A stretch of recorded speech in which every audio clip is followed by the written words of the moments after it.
આપ સર્વને મારા જય શ્રી કૃષ્ણ. ગાથા ચેનલ પર આજે આપણે પુરુષોત્તમ માસનો અધ્યાય 13મો તથા આજની કથા વાર્તા સાંભળીશું. આવી જ અન્ય કથા વાર્તા સાંભળવા માટે ગાથા ચેનલને સબસ્ક્રાઇબ જરૂરથી કરજો. તો આવો સાંભળીએ આજનો અધ્યાય 13મો, દ્રઢધન્વાનું આખ્યાન.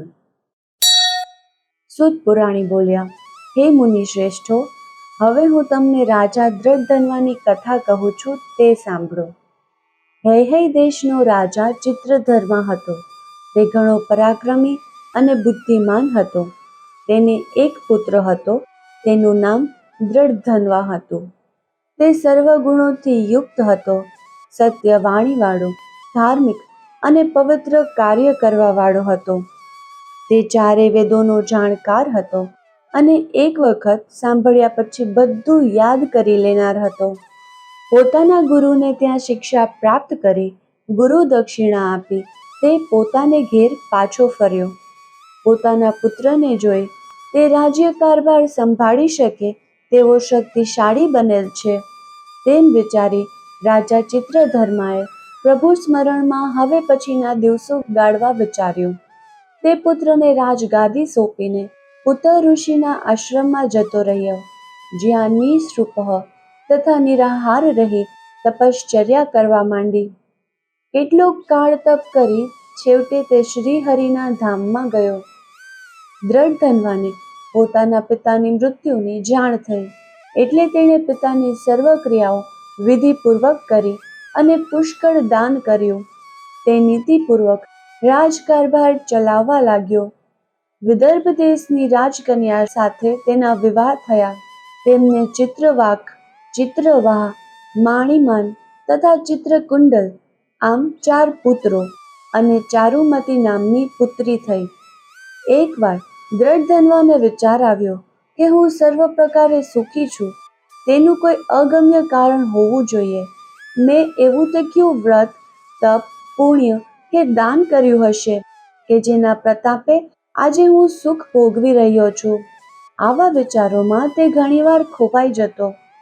એક દિવસ દ્રઢધન્વા સવારે ઉઠી નિત્યકર્મથી પરવારી ઘોડા ઉપર બેસીને વનમાં અંગરક્ષકો સાથે શિકારે ગયો. તેણે એક મૃગને બાણ માર્યું. આ મૃગ બાણ સમેત ત્યાંથી દોડી ગયું. તેનો રાજાએ પીછો કર્યો, ઘણી શોધખોળ કરી, પણ તે મૃગ રાજાની નજરે ના ચડ્યું. આથી રાજા નિરાશ થયો. મધ્યાહનનો સમય થતાં રાજા અકળાઈ ગયો અને તરસ લાગતા એક સરોવર પાસે પહોંચી ગયો. ઝાડના થડે ઘોડાને બાંધીને રાજાએ પોતાની તૃષા छिपाવી. પછી તે એક ઝાડ નીચે જઈને વિશ્રાંતિ લેવા બેઠો. આ સમયે રાજાએ એક પોપટને બોલતો સાંભળ્યો. તે કહી રહ્યો હતો, હે રાજા, તું સુખભોગમાં મસ્ત બની ખરા તત્વને ભૂલી ગયો છો. જો તું ખરું તત્વ નહીં સમજે તો પરમાત્માને કેવી રીતે પ્રાપ્ત કરીશ? પોપટની આવી વાણી સાંભળી દ્રઢધન્વા વિસ્મિત થયો. તેને લાગ્યું કે પોપટ રૂપે શુકદેવજી તો મને ઉપદેશ નથી આપી રહ્યા ને? તે વિચારમગ્ન હતો ત્યાં તેમના અંગરક્ષકો આવી પહોંચ્યા. તેમની સાથે તે પોતાના નગરમાં આવ્યો. રાજમહેલે આવ્યા છતાં પોપટના વચનો તેને યાદ આવવા લાગ્યા. તેણે ભોજન કર્યું નહીં અને સૂતો છતાં વિચારોના વમળમાં પડ્યો રહ્યો. ઊંઘ જ ન આવી. રાજાની આ હાલત જોઈને રાણીએ પોતાના પતિને પૂછ્યું, હે સ્વામીનાથ, આપ આટલા બધા હતાશ અને સૂનમૂન કેમ થઈ ગયા છો?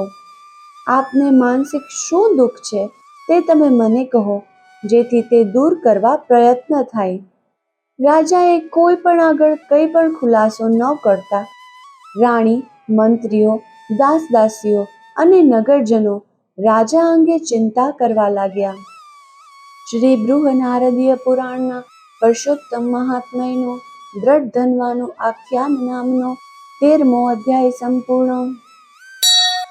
જો વિડીયો પસંદ આવે તો વિડીયોના અંતમાં કમેન્ટ બોક્સમાં જય શ્રી કૃષ્ણ અવશ્યથી લખજો અને તમારા જેવા બીજા શ્રદ્ધાળુઓ સાથે શેર કરજો. હવે આપણે સાંભળીએ આજની મા બાપની સેવાની કથા. એક ગામ હતું. તેમાં એક વૃદ્ધ ખેડૂત રહેતો હતો. તેની પત્ની પણ વૃદ્ધ હતી. તેમને 4 દીકરાઓ હતા. ચારેય દીકરાઓને પરણાવેલા હતા.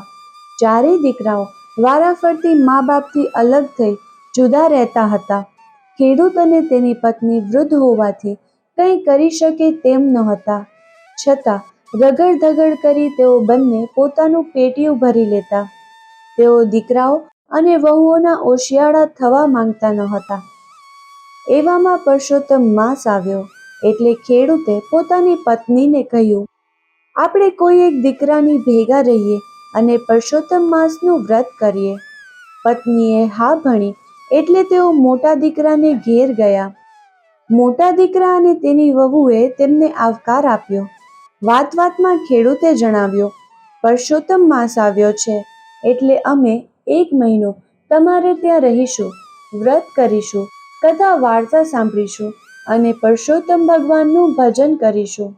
જ્યાં 1 મહિનો રહેવાની વાત આવી એટલે મોટા દીકરા અને વહુનું મોં વંકાણું. તેમણે કહ્યું, અમારે ત્યાં સૂવાની સગવડ નથી, જેથી તમે નાનાને ત્યાં રહો. ખેડૂત અને તેની પત્ની ત્યાંથી ઉઠીને તેનાથી નાના દીકરાને ત્યાં ગયા. તેમને મા બાપ ઘણા દિવસે આવ્યા છે આમ જાણી આવકાર આપ્યો. જ્યારે 1 મહિનો રહેવાની વાત આવી એટલે તેમણે ગલ્લા તલ્લા કરી તેનાથી નાના ભાઈને ત્યાં રહેવા જણાવ્યું. મા બાપ ત્રીજા દીકરાને ત્યાં ગયા.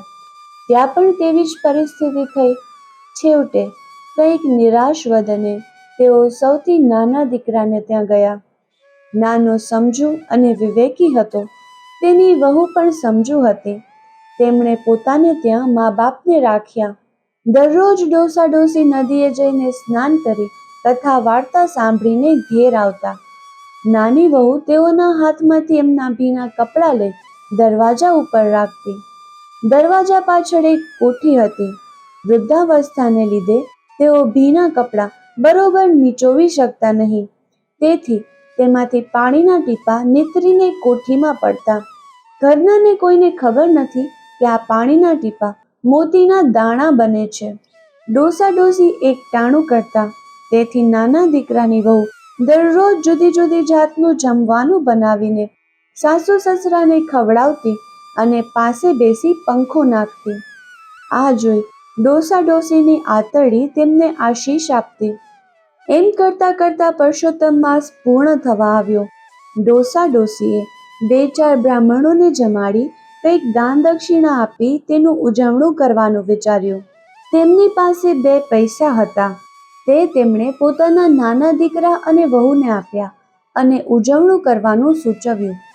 પરસોત્તમ માસના છેલ્લા દિવસે કંઈક કામ પડતા વહુએ કોઠીમાં જોયું તો તેને કંઈક ચમકતું દેખાયું.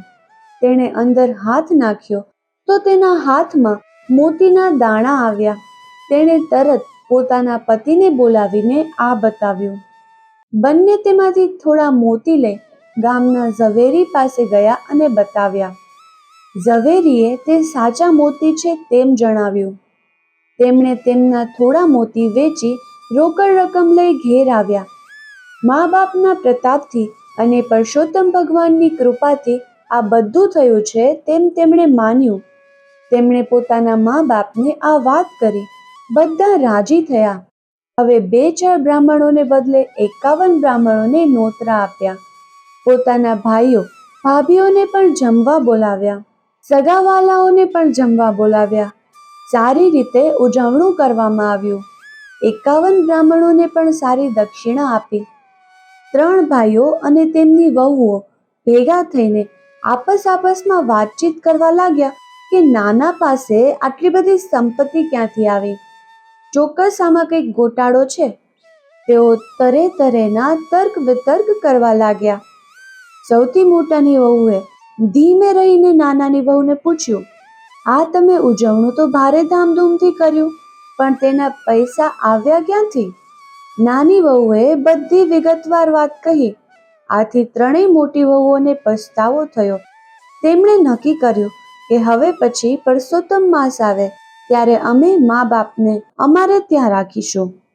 3 વહુઓ પરસોત્તમ માસની વાટ જોવા લાગી. પાછો પરસોત્તમ માસ આવ્યો. 3 વહુઓ સાસુ સસરાને રાખવા લડવા લાગી. છેવટે બધાએ મળીને નક્કી કર્યું કે સૌથી મોટો દીકરો મા બાપને રાખે અને છેવટે જે મોતી મળે તેમાં ત્રણેયને ભાગ રહે તેમ ગોઠવ્યું. મોટા દીકરાની વહુએ પરસોત્તમ માસના પહેલા દિવસે જ મા બાપને કહી દીધું, તમે નદીએ સ્નાન કરીને આવો એટલે તમારા ભીના કપડાં અમને આપી દેજો, તેને બહુ નીચવશો નહીં. મા બાપ બિચારા વહુ જેમ કહે તેમ કરવા તૈયાર હતા. હવે દિવસો વીતવા લાગ્યા. વહુ લાલચની મારી મા બાપને સાચવવાનો ડોળ કરતી. તેને તો મોતીના જ સ્વપ્નો આવ્યા કરતા હતા. છેવટે પરસોત્તમ માસ પૂરો થયો. ત્રણેય દીકરા અને વહુએ મળીને ઉજવણું કરવાનું ગોઠવ્યું. તેણે તો આખા ગામને જમવાનું આમંત્રણ આપ્યું. ઉજવણું થયું, ગામને જમાડ્યું અને બ્રાહ્મણોને સારી દક્ષિણા આપી. બધું કામ પતી ગયું પછી ત્રણેય દીકરા અને વહુઓ જ્યાં કોઠી રાખી હતી ત્યાં ગયા અને કોઠીમાં હાથ નાખી મોતી લેવા પ્રયત્ન કર્યો તો તેમના હાથમાં માટીવાળું પાણી આવ્યું. આથી ધીરજ ન રહેતા છએ જણાએ કોઠીમાં હાથ નાખ્યો. તેના ભારથી કોઠી હેઠી બેઠી. અંદર જોયું તો મોતી શાના હોય? પાણી પીને કોઠી ઢીલી થઈ ગઈ હતી. આ જોઈ સૌના મોં પડી ગયા. દીકરાઓ અને દીકરાની વહુઓ ડોસા ડોસી ઉપર ખીજાયા અને કહેવા લાગ્યા, તમે નાનાને ત્યાં સરખી રીતે પરસોત્તમ માસ નાહ્યા હશો અને અમારે ત્યાં કપટથી નાહ્યા હશો, નહીં તો આમ બને જ નહીં. ખેડૂતે કહ્યું, દીકરાઓ, અમે તો એક જ ભાવથી નાહ્યા છીએ, પણ તમારો સ્વાર્થ અને લોભ તમને નડ્યો. ભગવાન તો બધુંય જાણે છે. તે કોઈનાથી છેતરાતો નથી, પણ આપણે જ છેતરાઈએ છીએ. બોલીએ શ્રી પરસોત્તમ ભગવાનની જય.